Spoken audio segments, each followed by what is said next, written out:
Hello, hello. Welcome back to the Fertility Confidence Podcast. Today, I have an interview with someone that I've been following in the online space for many years now, Marlie Cohen. She is a mom of two, a certified pre- and postnatal trainer, and certified health coach based out of Toronto. And she helps busy moms reach their fitness and wellness goals with her online membership, Bounce Forward Co., which is something that I've been recommending to our clients when they get into that postpartum space. So I was really excited to sit down with Marlie and just talk about fitness from a lens of like women in general. Because a lot of questions that I get asked is, how do I stay consistent? How do I start?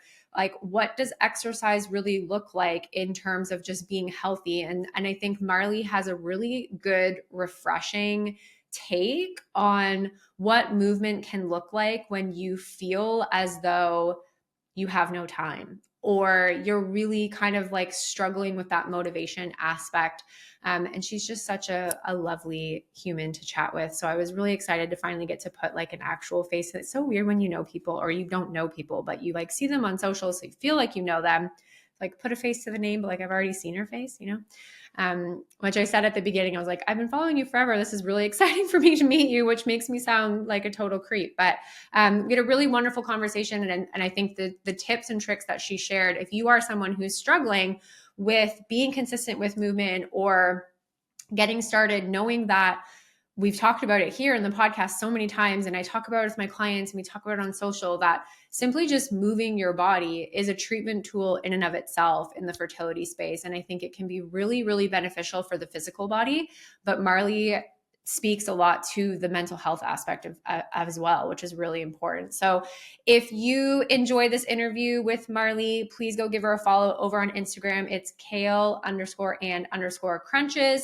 I'll make that sure that's in the show notes. And you can check out her platform, Bounce Forward Co. at bounceforwardco.com or find Bounce Forward Co. in your app store. See you guys in the next one. Hey, Marlie, welcome to the Fertility Confidence Podcast. Thank you for having me.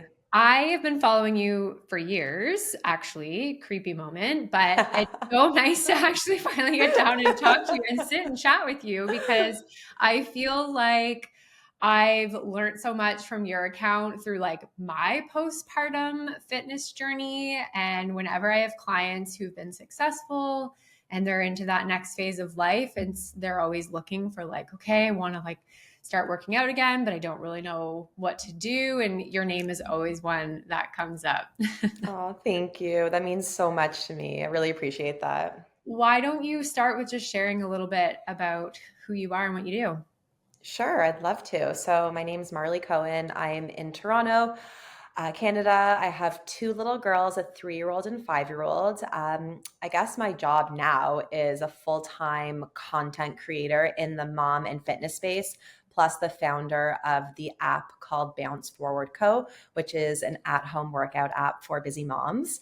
But I really got started, I guess, in social media about, oh my God, I can't do the math on, I don't even know how many years ago at this point, too long ago. I'm not going to say. So 2015, but like this is early days social media, no videos, no stories, like early days, just because I was really bored in my 9 to 5 and unfulfilled. And I was really passionate about fitness, but I was sitting on my butt all day at an office job, 9 to 5. So I started really getting into health and fitness and then sharing that online. My whole account was like how to stay healthy in your 9 to 5 job. So that's where I really started. And then eventually started sharing more of my personal life online, had like my pregnancies and my babies online, like sharing that with the world. And eventually everything came full circle when I started Bounce Forward, because I really found there was a white space in this in the fitness world that wasn't really speaking to real moms who didn't have an hour in the gym, who didn't feel like themselves in their bodies anymore. And I didn't want to be told by one more health professional how important it is for me to get 8 hours of sleep. I wanted someone to be like, I know you're not getting any sleep right now, so let me tell you how you can still squeeze in moments of some self-care in this crazy, chaotic time.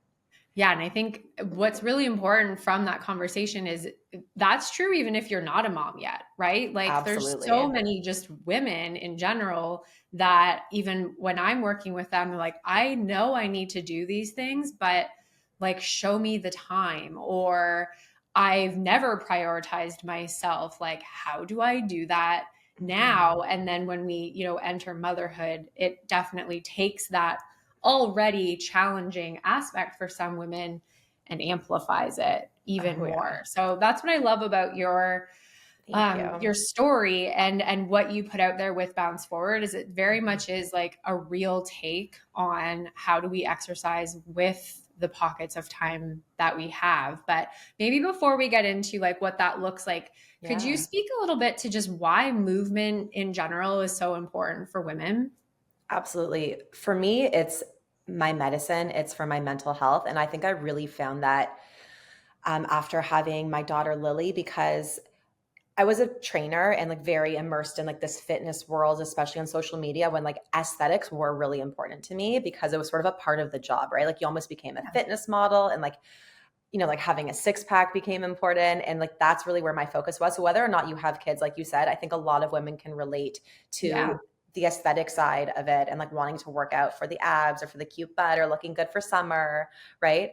And not being able to actually think about it in the realm of like, how am I actually feeling? Like, how is my mental health? And I think that conversation's happening a little bit more now, which is great. But I was really able to kind of compartmentalize like my body and fitness when I had my daughter because I was exercising pregnant and my body was going the opposite direction from abs. But I was really noticing how like, okay, I'm really feeling energized. I'm sleeping better, or my mental health is feeling really solid right now. I have clarity. I have focus. So I was really able to seek those benefits without it being about the body and body image. And that's something that has completely stuck with me. Like exercise to me is my medicine. I dealt with a lot of postpartum anxiety. It really helped me through that. I'm a different person. I'm a different mom. I'm a different business owner when I move my body. Yeah. Yeah. I can relate to that. I worked in the gym. I worked in a gym all through university, and my like mentality around fitness in my early 20s was I went to the gym sometimes twice a day, always for an hour, or it wasn't good enough. And then Yeah. when I went into med school, I was like, whoa, I don't have time for that. So then through that post secondary experience for me, it was like, well, if I can't do that, then I can't do anything. And so I Mhm. stopped exercising. I Yeah. stopped moving my body because I had such a rigid mentality of what exercise was supposed to look like and supposed to feel like. And for me, it also took like having my son and postpartum and being like, okay, that's a part of myself that I want back. But like, what does that look like now? Because I'm not 20 anymore, and nor do I have 2 hours a day to exercise. So really healing that relationship with like what is exercise, and I use the word movement with my clients more than Mhm. exercise now Yeah. because I do find that helps at least like Mhm. jostle some of those Yeah, limiting it takes the beliefs. pressure off, like a Mhm. walk counts, right? A Yeah, stretch counts, yeah. absolutely. Absolutely. So I think for someone who maybe is like, I hear you, I know I need to work out or move my body. I want to do those things, but I get the question a lot of like, I just can't be consistent. I'll be really good for a little bit and then I like fall off the fake wagon or like Mhm. something happens. What are some like tried and true tips that you use with your clients when it comes to consistency?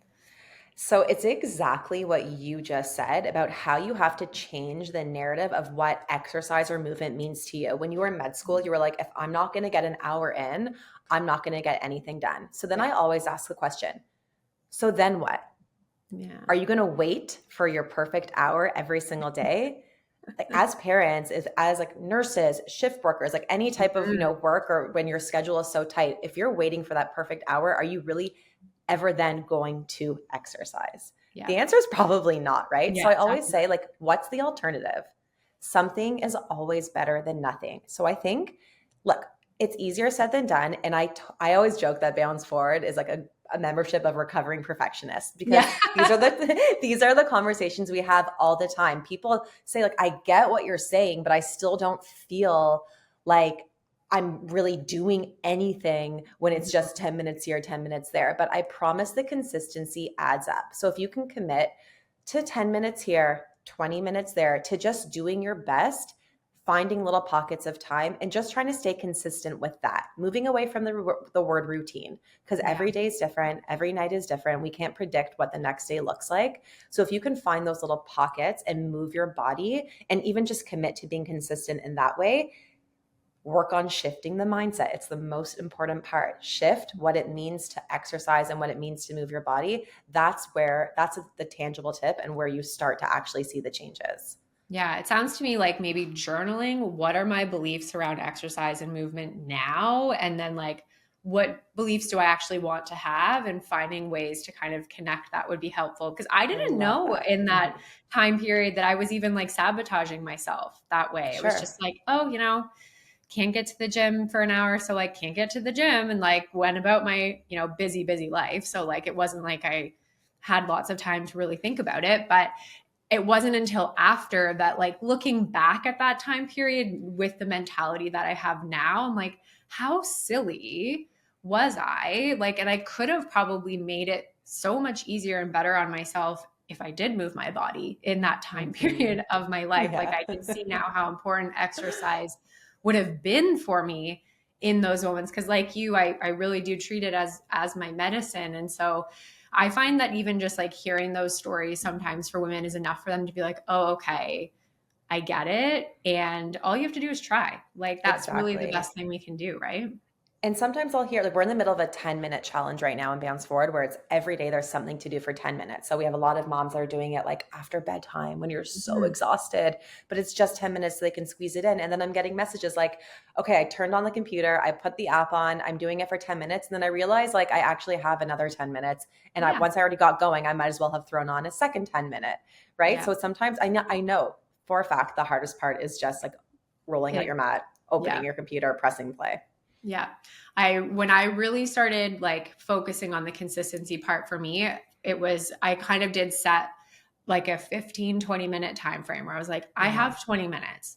I'll go do 20 minutes. If at the end of 20 minutes, I want to keep going, or I feel like I've kind of turned my energy on and I've got a little left in the tank, sure, I'll keep going. And if not, that's cool too. And sometimes I would stop my video at 20 minutes, be like, I'm done. Okay, done with that. And sometimes I would end up doing 40. And so I think that was a big like happy shift for me. It was I am the strongest I've ever been doing 20 to 40 minutes sometimes of exercise consistently instead of like hours and hours at the gym like I was in my 20s. Exactly. And so I think that's always something we need to just remind ourselves is 10 minutes is better than nothing. I love that you're doing that challenge. That's perfect.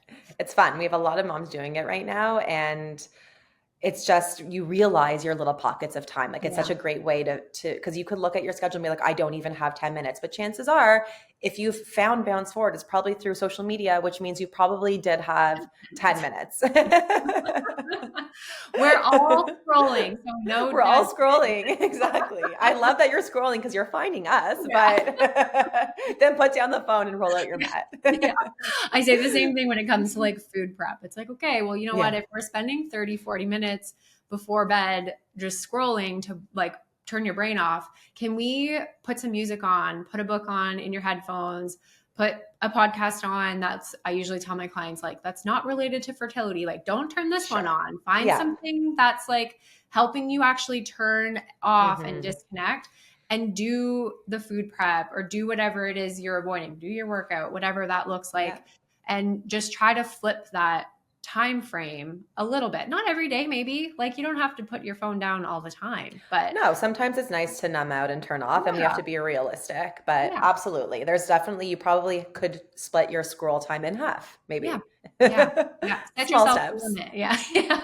One of my coaches this week was like, okay, we're gonna no scrolling for the next 6 weeks. And I think I lasted like 2 days before I was like a little bit of scrolling. And I was like, see, you can't go all or nothing. You have to find like a happy medium. You do have to find happy medium, because the truth is this is our world and this is how people communicate now, how businesses run. So you can't really shut down from it. But yes, I think practicing better boundaries is the number one tool that we could all everyone could benefit from, for sure.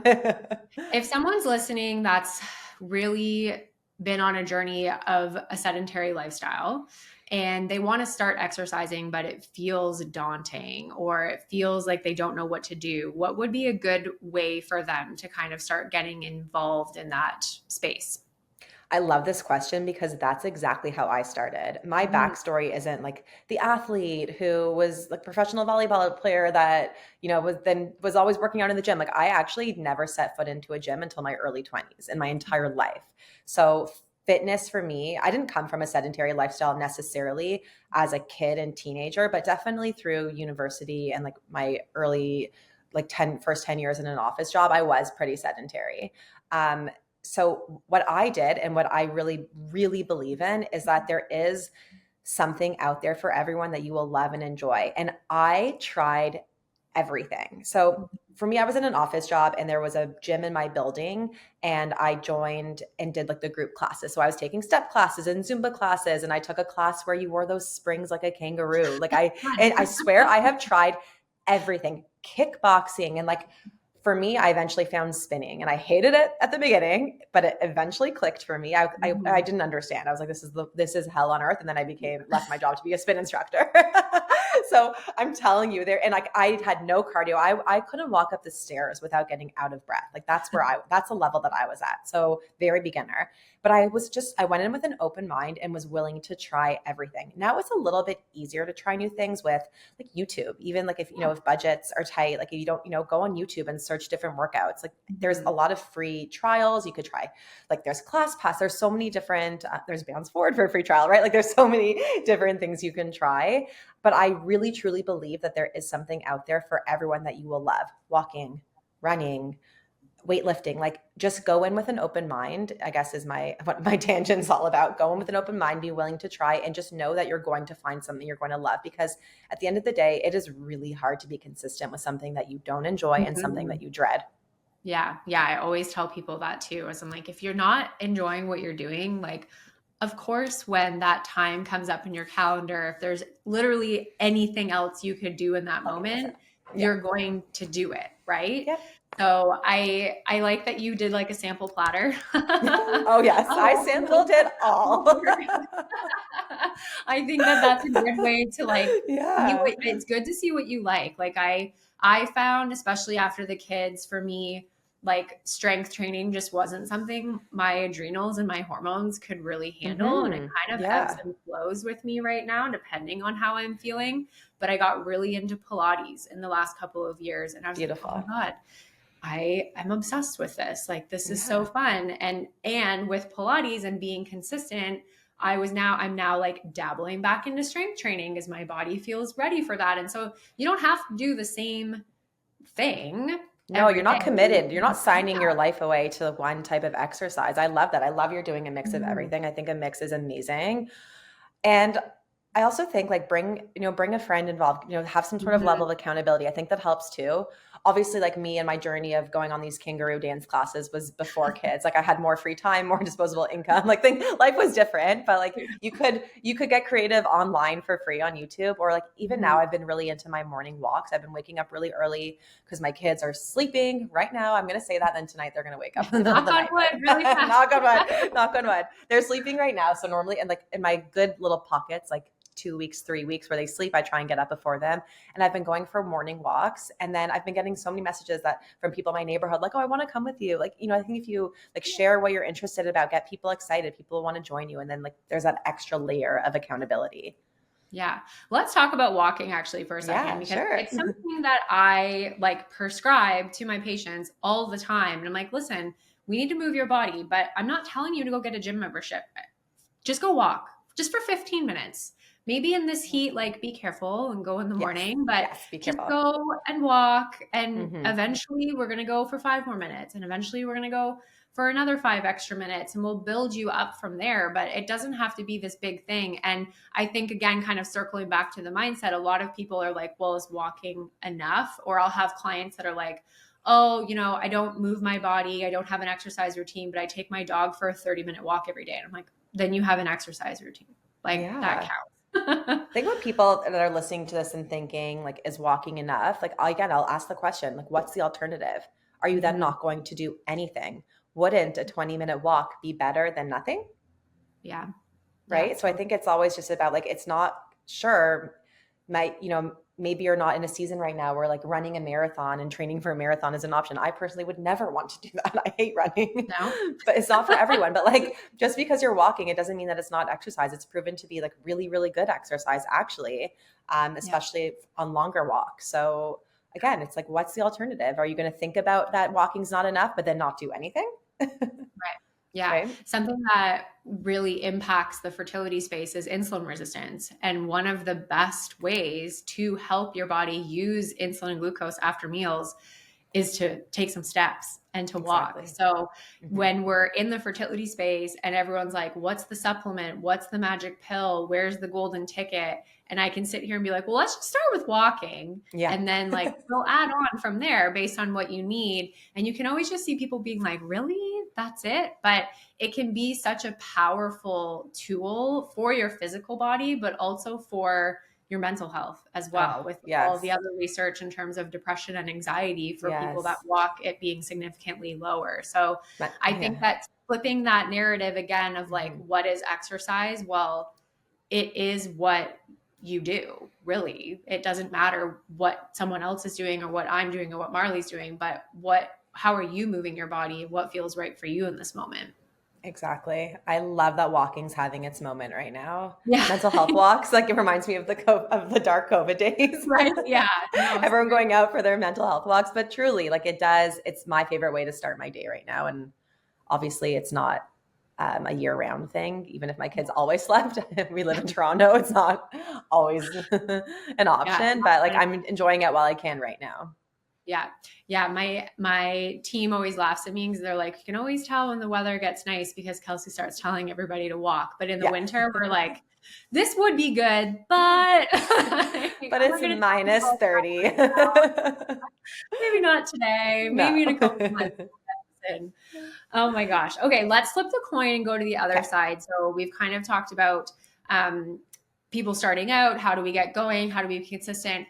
I get this question a lot in the fertility space, but how do we know if we're exercising too much? Oh, okay. So I think the number one sign would just to be like to really listen to your body, right? Differentiate between good sore and bad sore. Like, am I feeling really depleted after my workouts? Am I not sleeping well on the days that I'm working out really hard? Am I, experiencing like really, really intense pain in my muscles that I'm not moving functionally and well? Like, we want to work out to the point that we are challenging our muscles, but that we are recovering and that we are able to move better, right? We don't want to start limiting mobility and like limiting how we move on a functional basis and feel really weak and feel really tired. And I think especially in whether you're like going through fertility or honestly, like as we get older, the types of exercise that we can handle change. Like I can't handle a 6 a.m. spin class the way that I used to, right? Like I feel really depleted after. So I think it's really, really important to just pay attention to like what is happening after the class. Cause you might be absolutely crushing it during your workout. What's happening after? Right. Yeah. And fueling your body too. Like obviously Yes. this is where the topic of nutrition comes in. So when people ask me this, I'm like, okay, what's your routine? Cool. And how are you eating? Because if we're in a severe deficit or we're not getting the protein and you're doing, hour-long classes every day, or you are an endurance runner, or you are lifting heavy weights, like maybe we can continue those exercises that you obviously enjoy if you're, committed to doing it 5-6 days a week, but let's make sure we're actually like supporting your body properly on the other side too. Yes, 100%. All about the food is fuel, all about the energy. And yeah, I just want people to feel like great after they train. You know what I mean? It's my big thing for me when I realized like, oh, this isn't working for me was I was really depleted. So I would go and do my workout. I'd have to force myself to do my workout. But in my brain, I was like, it's okay. Like once I do it, I know I'll feel great. But then a few hours later, I'd be like on the couch. I'm like, exactly. Okay, now like this is not normal. And that's when I just was like, okay, we're going to pull this out. we're still going to move because I don't want to not do anything. So that's when I did more yoga, more Pilates, more just walking. And that lasted a few months before I even felt comfortable like dabbling back in strength training again. And a lot of it came from just stress, like in that moment. Yeah. So as a mom, as someone who's trying to become a mom, like those pockets of stress might be a time where you have to tweak what you're doing or what you're used to. And this is where kind of sampling other workouts and strategies might be good to have some things in your back pocket. You're like, this is more lower intensity, but I still enjoy it. And I can flip this in when I'm feeling a bit not myself. Exactly. It's honestly just about paying attention to these seasons in our life and being okay with the fact that there are seasons. I think like as younger people, younger adults, like we think that things are going to be forever. And then you realize that you get older, that it's just little pockets and little seasons and things are constantly changing. Yeah, absolutely. I love that. Marlie, this was wonderful and super informative. Where can listeners find out more information about you? Okay, so my social media alias is called Kale and Crunches. I don't know what it still is. You know that I can't change it. I've tried. No? I've tried to change it to Marlie Cohen before I launched Bounce Forward because I'm like, now I don't want to be like confusing. It's like Kale and Crunches, it's Bounce Forward. I can't change it. So I'm Kale underscore and underscore Crunches with a K because it was 2015. Okay. I see people changing their name all the time. That's so weird that you can't. I'll tell you offline the story. And then my health and fitness app for busy moms is called Bounce Forward Co. So we're at Bounce Forward Co. on Instagram, bounceforwardco.com, Bounce Forward Co. in the App Store, in the Google Play Store. Yeah. Perfect. I'll make sure all of that's in the show notes. Thank you so much for joining me, Marlie. I'll talk to you again soon. Thanks for having me. Okay, thanks. Bye.